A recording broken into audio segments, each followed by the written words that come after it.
ഞാനൊക്കെ അച്ഛനാവണതിന് മുമ്പ് ഡീക്കനായിരിക്കുമ്പം സെമിനാറിലൊരു നിയമം ഉണ്ടായിരുന്നു. ഡീക്കപ്പട്ടം സ്വീകരിച്ച എല്ലാവരും തന്നെ ഒരു കരിസ്മാറ്റിക് ധ്യാനം കൂടണം. പട്ടം കിട്ടണമെങ്കിൽ കരിസ്മാറ്റിക് ധ്യാനം കൂടണമായിരുന്നു. അപ്പോൾ അവിടെ വെച്ച് പരിചയപ്പെട്ട ഒരു അച്ഛൻ്റെ അനുഭവം നിങ്ങളായിട്ട് പങ്കുവയ്ക്കാൻ ആഗ്രഹിക്കുകയാണ്. ഈ മനുഷ്യന് സ്തുതിക്കുന്നത് ഇഷ്ടമല്ല.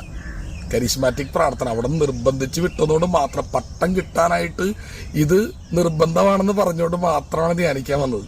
അല്ലെങ്കിൽ വരില്ലായിരുന്നു. അപ്പം ഇദ്ദേഹം അവിടെ ധ്യാനിക്കാനും പ്രാർത്ഥിക്കാനൊക്കെ വന്നിട്ട് സ്തുതിക്കില്ല, കൈപൊക്കില്ല, ആരാധിക്കില്ല, പ്രാർത്ഥിക്കില്ല. ഇതൊക്കെ ബൈബിളിലുള്ളതാണ്. സോളമൻ കൈകൾ ഉയർത്തി പ്രാർത്ഥിക്കുന്നു, നൃത്തം ചെയ്ത് ദാവീദ്, ഇതൊക്കെ ബൈബിളിലുള്ള പ്രാർത്ഥനയാണ്. പക്ഷെ ഇദ്ദേഹം പറയുന്നത് സൈക്കോളജിക്കൽ മാനിപ്പുലേഷൻസ്, മനഃശാസ്ത്രപരമായി ആൾക്കാരെ പറ്റിക്കുന്ന രീതിയാണെന്നൊക്കെയാണ് ഇദ്ദേഹം പറയുന്നത്.